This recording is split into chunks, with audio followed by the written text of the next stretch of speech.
I'm glad you brought that up. That's actually really important because, like, if I buy a jig for my machine and I get comfortable with it, a jig or whatever, right? Okay, yeah. But we can't call it a jig. We have to call it a windproof. Thank you, a windproof lighter. I'll like bleep that out during the episode. A windproof lighter jig, and I need a jig for a bottle opener. I don't want to have like 50 different jigs from 50 different companies with 50 different design aesthetics. Right. Like that. It's weird. So I don't think that there's a problem with producing, jigs that already exist on the marketplace. I totally understand where you're coming from, where you don't want to introduce unnecessary competition. But if somebody likes your style, and that's what laser engraving is, right? It's style. You're absolutely correct. If somebody likes your style, man, and then they go to your shop and they're like, he doesn't make the bottle opener jigs. And then you get you have to go out and you start getting like a mix match set, like that kind of stuff. Yeah. As a consumer, that drives me crazy. I agree with you 100%. Yeah, as a consumer, that drives me crazy. I hate that.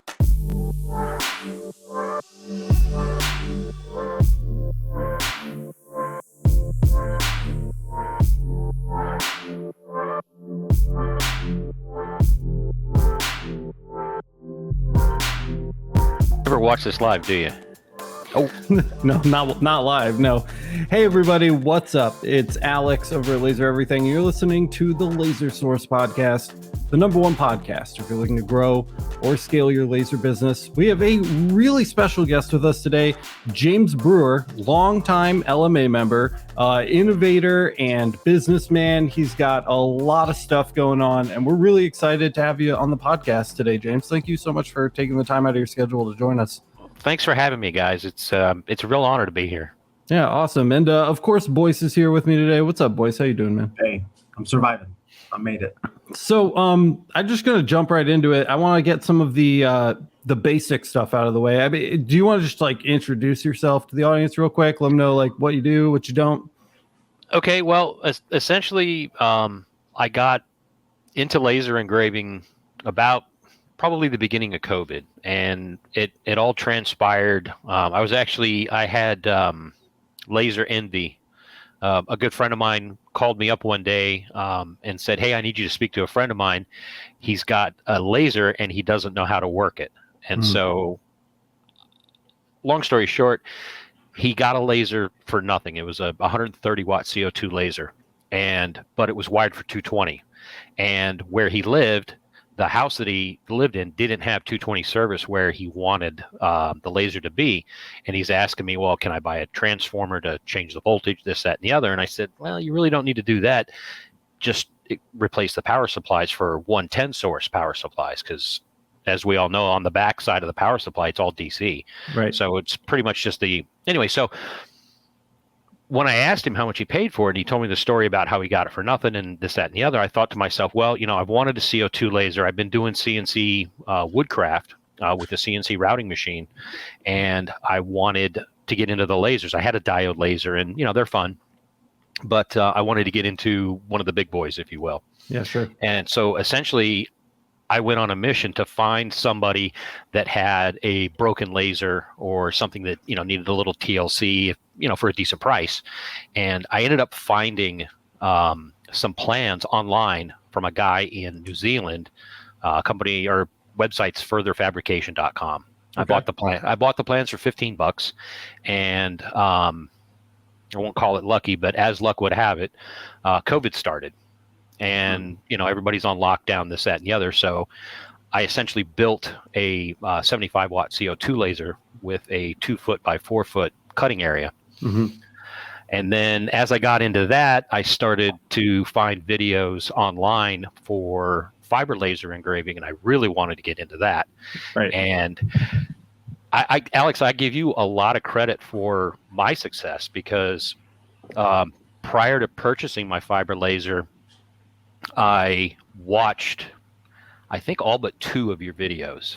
Cool. That you had at the time. Yeah. And that really sealed the deal for me. I do a lot of research when I get into anything. And so having watched, like I said, all but 2 of your videos, it gave me the confidence to say, I can do this, and I'm not going to have a problem spending upwards of $3,000 to buy a fiber laser and be successful with it, because the last thing I want to do is spend that kind of money and then fail. And because nobody likes to fail. So with that, and again, I give you all the credit for my success with the fiber laser, because when I got my laser back in, well, this October will be a year since I got it.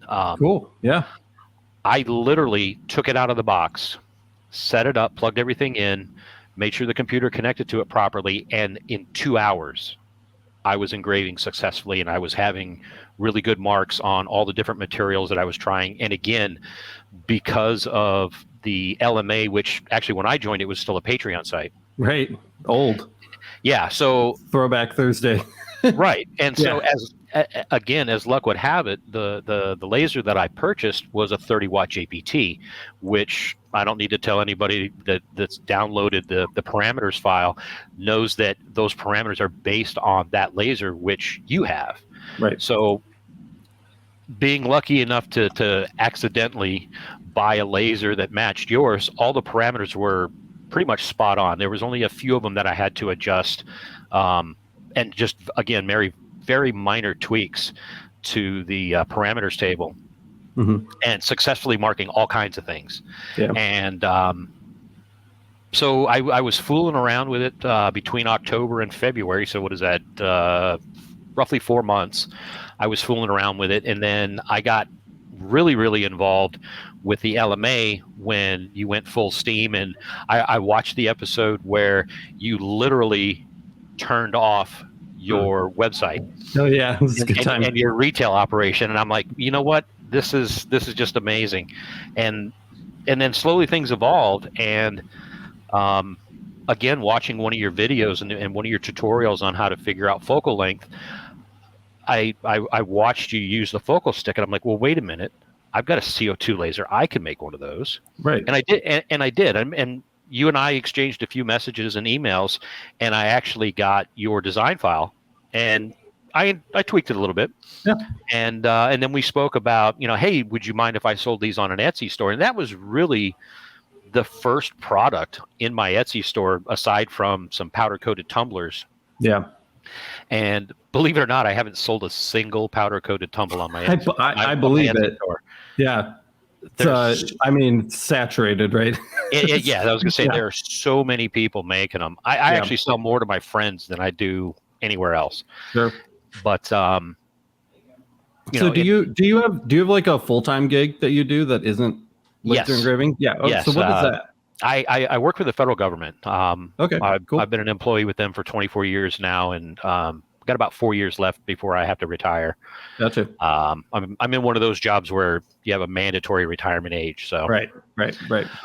But yeah, so that's pretty much my full-time gig. And I got into I started the Etsy store with the idea that I want to have something established, in business since 2022, kind of a thing. So 4 years down the road, when I don't have a regular job, I can say, well, I've been around for 5 years. Yeah, I've existed. Yeah, you're not starting from scratch the second you retire, and then you have to build up. You've got the momentum already. Exactly, and that's exactly what the plan was. Right, or is, I should say, not was. Yeah. And it's funny too, because in the big thing for me, and I want to stress this again, the LMA channel and your YouTube channel are a big part of why I've been successful. And the focal sticks for the fiber lasers was my intention, still is, or my drive is, to give back to the community, because not everybody has access to a CO2 type laser to cut out those sticks. Yeah. And they're super helpful. And so helpful. Yeah, it's night and day, especially when, I don't need to tell you, yeah. I learned it from you. So, but, yeah. And I think it's important too that we make it super clear right now. Like, the focal sticks are super easy to make. It's 2 rectangles, right? That's exactly it. You just need to cut it out. You could do it with a saw. You could do it with like literally anything. Sometimes I tell people to get like just a dowel rod and just cut it the right length, and that can be a focal stick. But that said, some people just don't want to deal with it. You know, some Yeah. people just want to like type two numbers into a computer and then have it like show up at their door. And I feel like a lot of people have ordered your focal sticks. Is that going pretty well? Yeah. I can, let me just, I don't know what's going to happen if I click on that tab. Can you guys still see me? Yeah. Okay, cool. I'm going to do. Pull up the page if you don't mind, so we can take a look at it. There's we're actually kind of talking to him too. There's actually people that are in the comments saying they bought your sticks. Oh, that's awesome. Yeah. Like in the thing. Yes, we have here's this page with some of your what the hell am I trying to think? Jigs, yeah. Yep. Jigs or fixtures, depending upon what school you went to. Yep. Yeah. Yeah. There's So the focal sticks. So to date, the Etsy store, we probably average, well, not probably, we do average about $1,000 in sales a month, and it's only something that I really only get into maybe 2 or 3 days a week, or 2 or 3 evenings, I should say. Yeah. There's a couple of listings there that, one listing in particular that Etsy took down. I don't know why, but anyway. So to answer the question, the focal sticks, to date, we've taken 134 orders so far. Amazing. And quite a few of those orders have been for multiple sticks. Good. So, good. Etsy doesn't really give me a breakdown as to actually how many sticks we've made. They just, they do it by order. So, hey, that's great. KG, sorry. Yes. Yeah. He bought one of yours. That's awesome. Yep. And, funny, it's our first customer ever. Awesome. Was is an LMA member, and actually asked me to send him the sticks and sent me money via PayPal, if I remember correctly, through the website, not even on Etsy. And that's really kind of what got me going and kind of pushed the button for me, so to speak. And my youngest daughter also, she was a big influence. She's like, you got to do this. People are paying crazy money for the silliest things that cost nothing to make, and it was just one of those things where, okay, what's the worst that can happen? I mean, take it from me, because this is me exactly. Some people have money and some people have time. You rarely have both, right? I'm not like working 3 hours a week. You know what I mean? No, you're not. No. I'm extremely busy. If there is a small problem, like something like a focal stick, for example, and I was a different person in a different situation, that's a problem I would throw money at. Like, simple things that you can just kind of throw money at that problem, make it go away. That's the headspace people are in. Of course, anybody could craft one of these things, but absolutely, is it worth your time, or is there something that you could spend your time, doing something more important? And I think for a lot of these guys, since our community is entrepreneurs and creators, right, there's probably something more important that a lot of these guys could be doing with their time. And this is a very simple thing to just kind of throw your money at. Absolutely. And that's actually one of our many mottos in the shop is time is money. Yeah. And, I can spend 15, 20 minutes designing something and another half hour or 45 minutes cutting it out, or order it from Bob's shop for $15 and have it in a couple of days with the mail. And so it's time is money. And, honestly, everybody has their own wheelhouse and they know what they're good at. And, if you can rely on others as part of the community to support each other, then by all means do so. I've bought stuff that I've seen on the Laser Everything channel. Matter of fact, when you did the Made by Members video, and you showcased a few of our products, and then there was another gentleman that makes race car parts, if I'm not mistaken. I bought one of his framing jigs. Oh, the variable fence gates. Yeah, absolutely. Those are so cool. I've actually chatted with him, via text messages quite a few times now, and one of the things that I'm waiting for, and I think it's going to put me out of the laser stick business for people that can afford it, but he's coming up with an electronic auto-focusing mechanism that basically sits on the galvo head and basically determines the, I don't know all the ins and outs of it, but it's essentially it's a focusing device that bolts onto the galvo head. Well, you know, too, I really like focal sticks specifically. So there are autofocus modules on some of these machines. That exists. Yeah. And I, you know, I really like. There's two things that I can't stand: the electric Z-axis, motorized Z-axis with the buttons. I hate that. Drives me nuts. It's slow and it's not. You know, I don't feel like it's accurate. And then autofocus. I hate autofocus because laser engraving is 50% science, man, but it's 50% art. And like, depending on how you've got, you know, your item jigged or how you have things set up, you might want the focus just like a 0.5 millimeter higher or a 0.5 millimeter lower. And the second you plug an autofocus system into something, that becomes way more difficult, and it takes that kind of like human touch out of it. I guess if you're brand new, if you're really new, right, and you just want it to be perfect every time, like autofocus is great. But for the crowd that is like me, that's been doing this for a while, that like takes a huge chunk of like control out of the equation. Whereas with something like a focal stick or like a physical depth gauge, right, I can see where the correct focus is, and then I can give a little or take a little or do whatever I need to do, you know, during my process. And I value that. So I definitely think there's always going to be a market for focal sticks, because I know I'm not the only person that's that crazy. Yeah, I've got a. I'm sorry. Go ahead, boys. I'll say I got a question for what kind of lasers do you have? So I've actually got quite a few. I actually started all of my maker-ing, if you will, if that's even a term, probably about 2009. I started out with 3D printers, and I actually got really good at it.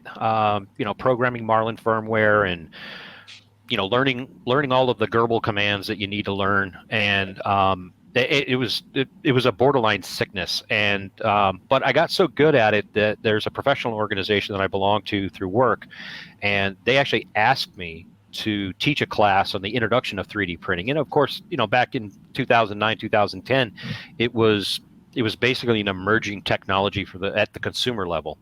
You know, you could get a decent sized printer for about $3,000-ish, depending on where you went. The first consumer grade machine that I purchased for work was a MakerBot. But prior to that, I had built a couple of i3 Pruzas, and the MakerBot was kind of a little bit quicker, a little bit easier. Not so muckfudgery that you had to do with it, and not a lot of mucking about or fannying about, as my British friends would say. And then so after getting into that and doing a few classes for them, they actually asked me and a friend of mine, could you guys do a build class where the students would sit down and build a 3D printer? And so we engineered, based off the Prusa model, instead of a single frame, we used a dual frame, which made it a lot more rigid and basically kept it from shaking itself to death. That went off really well. And a few years after that, I got into CNC routing machines, and it's basically the same thing. Like X-Carve kind of stuff? Exactly. Yeah. Okay, cool. My first machine was an X-Carve. Now it's an EX-Carve. X, get it? Like ex-wife, but gotcha. So the only thing that's the original machine on that now is the base frame. Everything else has been heavily modified and upgraded. It's got a 24,000 RPM water-cooled spindle on it. Whoa. I can cut reliably 1/4-inch aluminum plate with it, and it doesn't even know it's there. It's kind of unreal. Right. So when I got the X-Carve, a friend of mine said, "Hey, I bought a laser module for my X-Carve. I don't want it anymore. I don't like lasers. Do you want it?" And I said, "Well, sure. How much? Because nothing's free." Right. And anyway, so he said, "I don't know. I'll give it to you for $400." Okay. Brand new, it was $800, and I think he told me he had like 2 hours on it. So essentially, it's a brand new laser. So that was a 7-watt diode laser. And after I got really comfortable with that, I decided to convert one of the 3D printers that I had from that build class into a diode laser. So it was a little bit smaller form factor, but the same amount of accuracy and whatnot. I put a 5-watt laser on that. Yeah. And then, so fast forward to the beginning of COVID, I built my own CO2 laser, and it's it doesn't use a DSP controller like most people have on their CO2 lasers. Mine is actually Gerbil based. Oh, okay. And I use, are we allowed to drop product name here? Yeah. I use the Open Builds controller, the black box controller specifically. Okay, sweet. So, and that particular controller is, when it was built, it was built for versatility. It can be a CNC plasma table. It can be a water jet cutter. It can be a CNC router cutter. It can. So it's kind of like Honey, I blew up the CO2 or the K40, right? Honey, I blew up the K40. Exactly. It's essentially that. And part of my X carve is I replaced the stock controller with a black box controller. Gotcha. So that I could take advantage of using the water-cooled spindle and turning on a VFD and controlling a water pump and an air assist and all that fun stuff, right? With one controller and their platform software for controlling it. It's I really love it. I still teach CNC classes to the professional organization I mentioned earlier, and I'm a very huge proponent of their software because A, it's open source and it's free, and B, the user interface is it's elegant, but it's very simple, but it's very complete at the same time. It's got a lot of built-in wizards and whatnot. You could use it for a CO2 laser. Of course, I use Lightburn because everybody knows Lightburn is thebomb.com. Yep. Can't believe I just said that on YouTube. It's all good. But yeah, so couple of diode lasers, 75-watt CO2, a 30-watt JPT, fiber laser. The JPT, was that an EasyCAD 2 model? So are you light burning on that now too? So work's been busy for me. Sure. We just got done with our national conference, and so I was away for 2 weeks. I actually had to pause put my Etsy store in vacation mode, which I never did and didn't understand how it worked. But for 11 days, I was offline and not selling anything. But as soon as I hit the go button, they came in. I was busy for a few days. But that being said, I've been remiss. I've watched a video on the Lightburn Galvo series that you've done, and I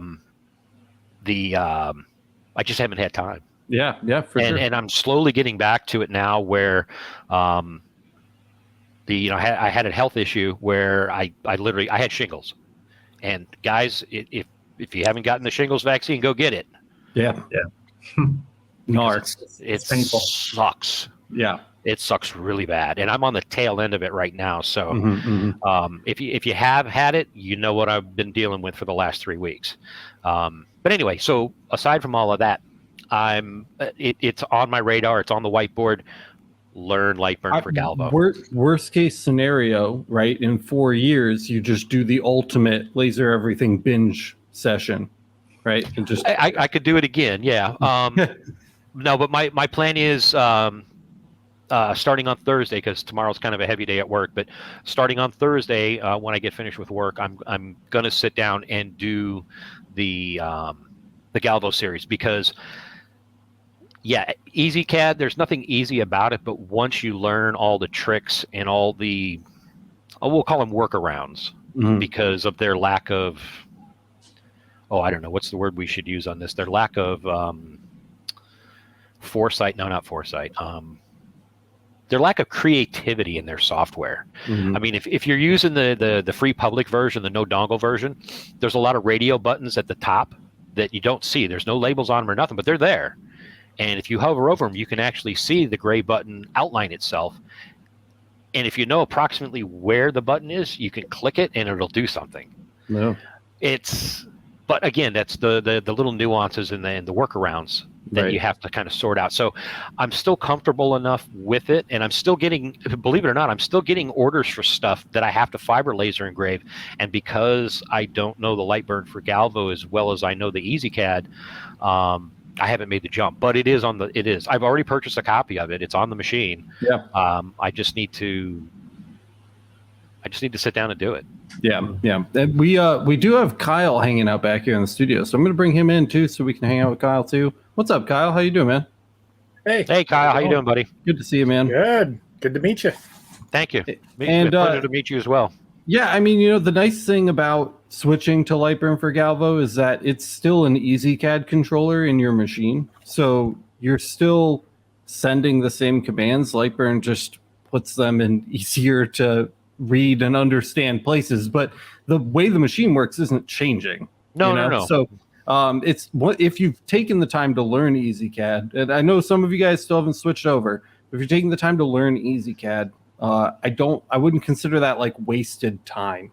You can carry that stuff with you over to Lightburn for Galvo and use that knowledge. It's directly applicable to what you're doing with Lightburn for Galvo. So if you guys are on the fence, come on. Down for a while. No, but in all seriousness, anybody that's listening, if you're just getting into fiber lasers and you're still having trouble with EasyCAD, Alex has said it 100 times in his videos, and I'm sure Kyle has said it too. Just stop what you're doing. Take your hands off the EasyCAD. Don't touch the EasyCAD. Switch to Lightburn. Watch the videos. Yeah. I haven't done it, but I'm going to do it. Yeah. The interface, I mean, the trace image feature in Lightburn is worth the price of admission all by itself. Right. Without a doubt. You grab any black and white image on the internet, and Alex has shown it, Kyle has shown it in their videos on the different projects that they've been doing on, and it's so simple. And, the cost of Lightburn versus a couple of months of Adobe Illustrator, it's kind of a no-brainer, guys. And it's a very simple interface that you can use offline. You do not need to be connected to the internet. So, road trip, whatever, you can do it. And it's saved me so much time, and I've shown other people how to do it, and they're like, oh my God, this is so simple. Why didn't I know this? Yeah, absolutely. We have a couple questions for you really quick before we move on. I'm wondering if you will understand the context of this question. Smokery12 says, what do you think about Shark? And if you could give us some context, that'd be great. So, essentially, everybody's familiar with the Austin Powers movies. And you got shark. Wait, there we go. Sharks with freaking lasers on their head. Yeah, so that's basically what that boils down to. Gotcha. That's one of my friends. That I notified a couple of guys. They're like, hey, I'm going to be on YouTube. Nice, cool. Please watch me. Hit the like button, and if you like, subscribe as well. So what's the answer? How do we feel about Shark? Oh, well, it's sharks with freaking lasers. I mean, it's as simple as that. Got it. As simple as that. Boba the Fets wanted to throw in, I have the Open Builds controller, also 9N, a WorkBee CNC machine.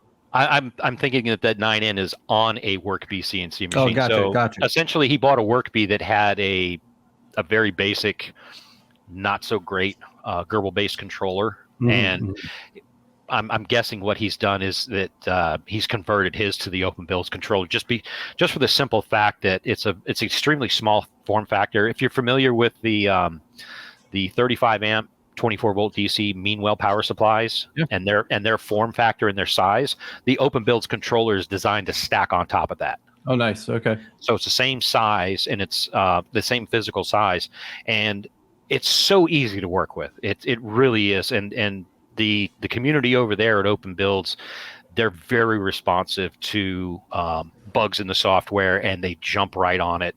Mm-hmm. There's been bugs that I've reported, and they were fixed on the same day. Yeah, and I wish I had time to get into like these other maker technologies, because they're so interesting to me, and I know that I could wrap my head around it if I had the time. And it's just, this is a full-time gig, my brain is like full with lasers. So maybe, I don't know, after I retire or something, I'll see what we have out at that point. But this stuff's so cool. And another question for you from Michael. James, will the 86 millimeter by 54 millimeter business cards fit in the RFID wallet engraving jig you're selling? No, they won't. but we're in the process of designing our own business card jig. I hate to take away from, anybody else's thunder. There's just been, I go back to all of the support that, and the support's come in many ways, but all of the free information and the very, what's the word I want to use? Non-judgmental answers I've been given for questions asked in the community. And you know how it is. There's some places like on Facebook, you can ask the simplest question, like, how many licks does it take to get to the center of a Tootsie Roll Tootsie Pop? And there's always that one asshole that, just gives you the crappiest answer and just takes all the wind out of your sails. And then, some of the answers are sarcastic and funny. And if you read them correctly, they, that's what they are. But there's some people that, can get hurt, if you will, Turned off. Turned off. Exactly. Turned off. Yeah. And so again, I go back to when I got into all of this, I got a lot of support and I didn't get turned off. I got a lot of great answers and it was beneficial to me. And so, that's my big thing is that I'd like to give back to this community as much as possible. And so when I say I don't want to steal somebody's thunder, if somebody else is making a business card jig, I'm not going to do it. Yeah. Because if you look at some of the jigs that I have, and Alex, you told me this. I asked you the question specifically. It's like, hey, there's other guys that are doing flask jigs and coin jigs and PMAG jigs and this, that, and the other, for the LMA store. And you're like, well, Walmart doesn't only sell one brand of weed eaters. They sell 5 brands. I'm glad you brought that up. That's actually really important because, like, if I buy a jig for my machine and I get comfortable with it, jig or whatever, right? Okay, yeah. But we can't call it a jig. We have to call it a windproof. Thank you, a windproof lighter. I'll like bleep that out during the episode. A windproof lighter jig, and I need a jig for a bottle opener. I don't want to have like 50 different jigs from 50 different companies with 50 different design aesthetics. Right. Like that. It's weird. So I don't think that there's a problem with producing, jigs that already exist on the marketplace. I totally understand where you're coming from, where you don't want to introduce unnecessary competition. But if somebody likes your style, and that's what laser engraving is, right? It's style. If somebody likes your style, man, and then they go to your shop and they're like, he doesn't make the bottle opener jigs. And then you get you have to go out and you start getting like a mixed match set, like that kind of stuff. Yeah. As a consumer, that drives me crazy. I agree with you 100%. Yeah, as a consumer, that drives me crazy. I hate that. So, I get where you're coming from, man. But especially on small ticket items like these, we're not talking about making a competing autofocus module that took, X number of thousands of dollars and months and months and months to develop. We're talking about like a, it's a jig. It's like it's a focal stick. You know what I mean? Like it is. Yeah.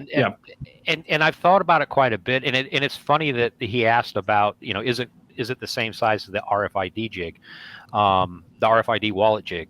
Mm-hmm. I'll make one. Yeah. I mean, if guys want to buy one, I'll make a metal business card jig for the 86 by 54 millimeter metal business cards.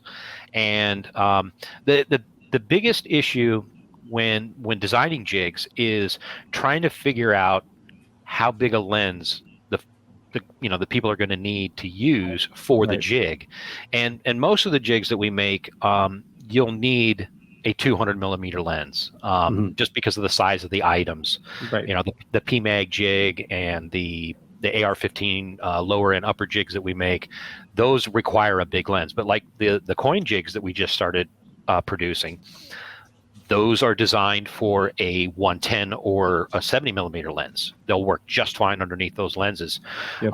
And those were added to our store, by the way. I got a message from a guy on Facebook, and he said, "Hey, I understand you make jigs. Can you make one for these size coins?" And I'm like, "Sure." Yeah. And so I cranked them out in a day, and I sent him pictures. He's like, "Oh, those look great. Send them to me. I'll send you the money." And boom, I did. And then I put it on. I'm sorry, no. Let me back up. He liked them. He liked the design layout. So I said, okay, to make the whole shipping and purchasing side for you a lot easier, I'll just create an Etsy listing, and I left it up. Right. Sure. And, Because you already did the R&D, right? You already created the product. Absolutely. And I had pictures of it and everything else. Yeah. So I left it up, and sure enough, a week later, I got 2 more orders. Mm-hmm. And so I'll do the same thing with the RFID jig. I'm sorry, for not the RFID jig, the jig for the metal business cards. We'll design one that fits under.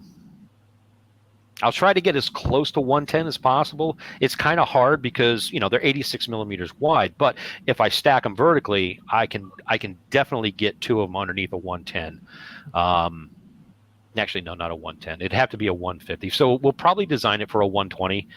I'm sorry, a 200 or a 220 lens, so that across the board, it's hard to make a business card jig that does one at a time, because if you've ever done one at a time and you get an order for 100 of them, it takes a while. Yeah. I bought a metal jig from 713 Makers or 710. Yep. We love them. Great site. Yeah. 713. Yeah. So I bought their guide rail kit. That's what I call it. I don't know what they call it exactly. And I also bought one of their business card jigs. And when I was first making business cards, I started using those. And then I got an order for a decent number of them. And I thought, wow, that's going to take a while, one at a time. Yeah. And I found a guy on Facebook that makes a 3D printed, call it a turret for lack of a better term, that clamps into the rotary. Mm-hmm. And it basically spins 6 cards. And he's also got a 10 card model, or I'm sorry, an 8 card model. Yes, exactly. Right, On the camera's stupid thing. So it rotates like this. And the one that I purchased is a 6 slot, and he also makes an 8 slot. Wow. And it didn't cost a lot of money. I mean, I've got 3D print. I have several 3D printers. A lot of the jigs that we sell are printed with 3D printers. Mm-hmm. And this thing had to take a substantial amount of time to print. Now, I would guess somewhere in the neighborhood of 6 to 8 hours, which, for a 3D print, if it fails halfway, that's time wasted. So it's a long time, but I think I paid $30 plus shipping for it. So it was like $40. Right.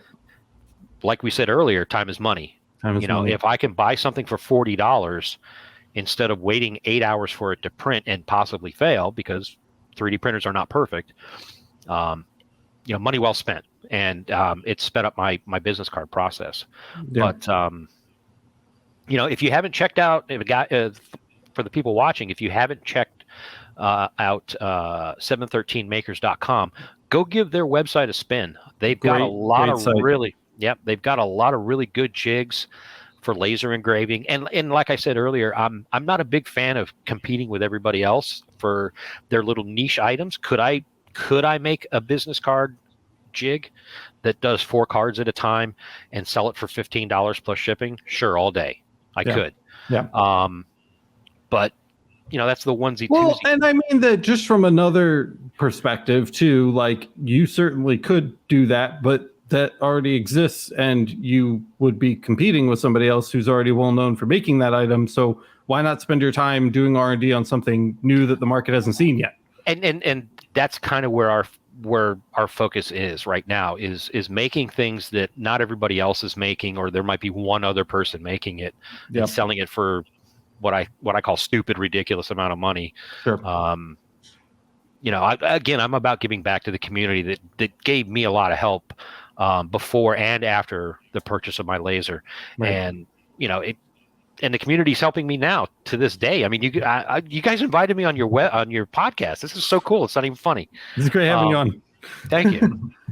But one of the things that we like to specialize in is custom jigs. So if you need a jig for something and nobody else is making it, give me a buzz. Right.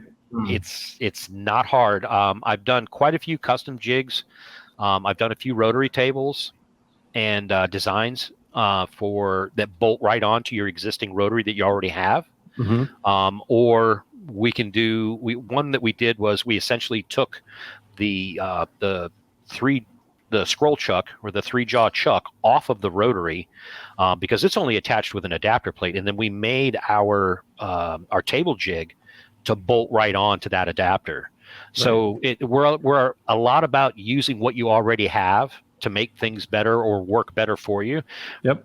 Instead of, I mean, I could go buy a rotary, for $180 or whatever it costs, and and sell it with the table attachment on it, or I could sell you something for $50.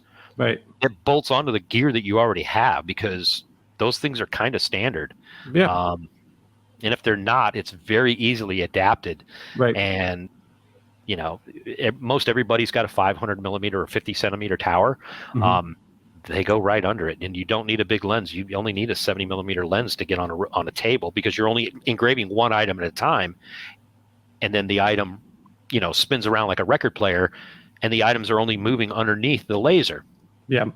So again, custom jigs. That's kind of what we want to do. We want to be able to make you the things that nobody else is doing. So we're trying, to make that easier too. That's one of the things I've actually been spending time on, is selling a service rather than a product on the Laser Everything marketplace. You were such an early adopter to that too. You've been here early for everything. You're here early for the channel. You're here on the Patreon, early, first on the LMA. Now you're first on the Laser Everything marketplace. It's not open yet, guys. I'm working on it, but you're on there. Your Etsy products are there. It's ready to go. We literally just need to turn it on. We're getting very close. I just hired a bunch of people that are helping me fine tune the things that we couldn't get right with the outsourced work that we had done on it. It's coming along great, but you were there day one. What are you excited about? Why do you think that the Laser Everything marketplace is going to be successful? Because I know that people that make products like low-cost jigs don't sign up for services they don't think they're going to make sales on. So I'm really interested to hear why you're stoked to be there. Well, so the main reason why I'm stoked to be there, again, I go back to this, is the community gave me so much support and so much help when I was starting out, and it didn't cost me a dime. And, call it pay it forward or pay it back or whatever you want to call it. Just the amount of support and the, hey, come on, let's go. Take another step. We're almost to the finish line. Let's go. I got that, and I want to give that back. And if I can do that with inexpensive items that help other laser engravers and help them to be more profitable, because nobody wants to spend $80 on a jig or $50 on a jig, and then they got to sell half a dozen of whatever the widgets that they're making, just to break even on the jig that they bought, much less their materials and products and everything else. So the other thing is, we are a niche community. One of my friends told me this today. He says, he says, you're going on YouTube? Holy cow.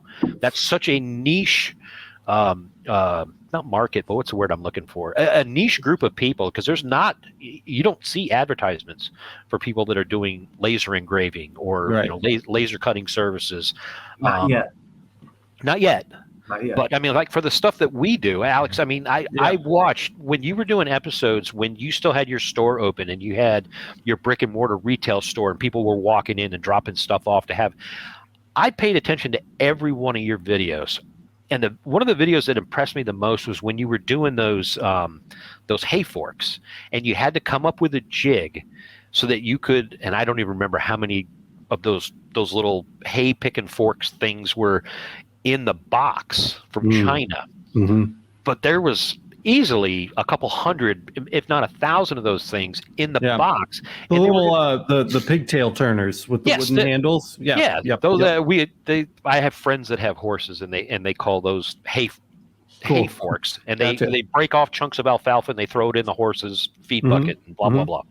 Anyway, watching you, I don't think it was live, I think you were just recording it, but watching you literally on the fly come up with a jig, and I'm like, I can do that too. And so again, I go back to, we are a very niche community, and why not have a store? At the end of the street in your niche community. I mean, it's such a great idea. And if myself and a few other people that are making, we'll call them products for engravers, jumped on the bandwagon, and we didn't try to outdo each other by, I'm selling mine for $24.99 and he's selling his for $25. And none of that BS. I don't want to play that game. That's not why I'm here. Yep. I'm not here to make $1 million. I've got a hobby that pays, and eventually I want to get a UV galvo, just because I want to be able to do. I like making gifts with my lasers and my CNC machines. The last 4 Christmases, all of the gifts that I've done have all been made by hand. Awesome. Whether they were on the CNC machine or the laser or engraved with the fiber or the CO2, et cetera, et cetera. I want to get back to that because, I mean, let's be fair. Any asshole can go on Amazon and spend $100 on his kids and call it quits. But I'm 52 years old. I'll be 53 next month. I kind of grew up old school where gifts had meaning, and the person that was buying the gift put some actual thought into it. I mean, it's not a gift card, but so your store, the LMA, we'll call it the LMA marketplace. Is that what Laser Everything Marketplace? Yeah, because it'll be for beyond the LMA. Yeah, absolutely. Okay. It's going to be for everybody. The Laser Everything Marketplace. It's such a great idea because people are going to, when they buy their laser or thinking about buying a laser, they're going to want to need items for their lasers to make their jobs easier. Focal sticks, jigs, sources for raw materials like blank coins and all things engravable with low quantity, and you don't have to subscribe or pay a fee to JDS. I'm not a fan of those. Again, working for the federal government for 24 years now, there's a particular brand of communications radio, starts with an M. Not a fan. Very much like our friends at Apple and their proprietary BS that they jam down everybody's throat. But I'm not a fan of that. I don't like proprietary anything. Yeah, me neither. I mean, I wish I could have coined the phrase open source. Yeah, right. Free to everybody. I like that idea, but I like money too. So, but that being said, they can coexist. I think those things can coexist. Yeah, you could. I look at, not to get off on a tangent, but I have to say something about this because it drives me nuts. Yeah. Look at Laser Everything. If you've been in the LMA, man, 99% of the most vital, important information you need to succeed is up on the channel for free for everybody. I've always been committed to that. And I like money too. I like feeding my kids. I like having a comfortable home to live in. You know what I mean? I like being able to put gas in my car. But people that subscribe to the LMA I firmly believe they're voluntarily. We don't hold anything hostage. There's nothing behind a paywall. I don't give you 3 of the 5 secret tips to laser engraving on the channel and then charge you for the other 2. Not at all. You can have an open source project and be a successful business person at the same time. I absolutely 100% believe that. I just want to throw that out there because that is Laser Everything. That's how we operate. Absolutely is. Yeah, that's how we operate. And that's why I'm such a big fan of Laser Everything. Folks, I follow a lot of groups on Facebook, and I answer a lot of questions, and a lot of people are having issues with focal length. They don't understand why their laser's not engraving on one thing, but it does on another thing. And it's like, well, you're out of focus. Yep. Or, this, that, and the other. And one of the questions that came up a couple of days ago, I referred them to the video that Kyle did on the blue pocket knife, and you were doing the pattern masking. Yep. Oh, loved it. Your technique and the way that you simplified it was genius. I saw Alex's version when he was doing it with Adobe Illustrator. I'm like, ooh, that looks long and hard. And then Kyle comes out and he's like, yeah, all you got to do is click this, and boom. And then he drags it across. And I'm sorry, Alex, you okay? Thumbs up? Still breathing? Good to go? Okay. Anyway, so Kyle, kudos, buddy. It was, again, open source, just another way to make things easier. And that's the other thing too about LMA and the Laser Everything video channel. With the different presenters that you have, you get a different perspective, and there's, I hate to use the phrase, there's more than one way to skin a cat. Yeah. You guys show that, and Alex, you yourself have shown many different ways to approach or get to a solution with a particular material. Dude, I change my mind all the time too. Like, I seriously, like, you'll watch one episode and I'm like, this is the best way to do this thing, and then I'll like a month and a half later, I'm like, I've seen this those is videos. the best way to do this thing. And I because I'm always learning too, and we talk about this on the podcast all the time. I don't want to beat a dead horse, but I am constantly learning. And when I figure out a better way or a cooler way or a new way that I've not seen before to do something, I like sharing that with people. I am not always going to be right the first time or the second time or the third time. No. And a ton of this is subjective, right? A ton of this Absolutely. is, what's the best way for me is not going to be the best way for Boyce or for Kyle or whatever. So things are always changing, always evolving. We're always learning. We're always trying to update our information, have the most up-to-date, accurate information. And having more people involved, to your point, only accelerates that and amplifies that. So, absolutely. I think it's also kind of like video editing. There's 30 different ways to edit a video. There's different processes, different shortcuts people could like, and it's kind of that same kind of style, if you will, or flow. That makes perfect sense. It does. I'll say for myself, when that marketplace opens, Alex, I'm gonna be the first sucker on there, man, because I'm new to it. I'm not gonna bother looking for suppliers yet. So I'm just gonna wait. So whoever comes there is gonna get my business. Period. I'm just gonna go all in because that's the point of this thing. So our own little atmosphere. When we started the marketplace, first it was Kyle and I were in there doing the coding and stuff, trying to figure out how the back end software works. And then we brought in a team from India, and I had them kind of do like the brutal grunt work that needed to be done to get things like the gears turning and get things actually like moving. And then we hired Amanda. She's awesome. She's down in New York City, and Amanda's our full-time web dev now, and she's polishing it up, and she's going to do maintenance and make sure that like we're good to go for launch. And we're very, very close to opening now. I'm really hoping for September, unless some kind of big, roadblock comes up between now and then. Things are looking really, really good right now, and I'm just so excited to share that with everybody. And you're going to be one of our star sellers, man. You're certainly one of the most active. You've got a huge library of stuff they're going to be putting out there for people right out of the gate. And so I want people to know about your products. Thank you. Whether it's on Etsy or on the Laser Everything Marketplace or wherever, you offer tools that make people's jobs easier, and I feel like it's my job to make sure that people hear and see that. So, no, thank you very much. Also, of course, we definitely appreciate that. Just review, guys. If you want to find his jigs, it's J&J Custom Treasure on Etsy. Yep. Okay, that's the best way to find it. We can put the link in the bio or in the edited version. And I think that's a great place to call it for tonight. We're coming right up on an hour here.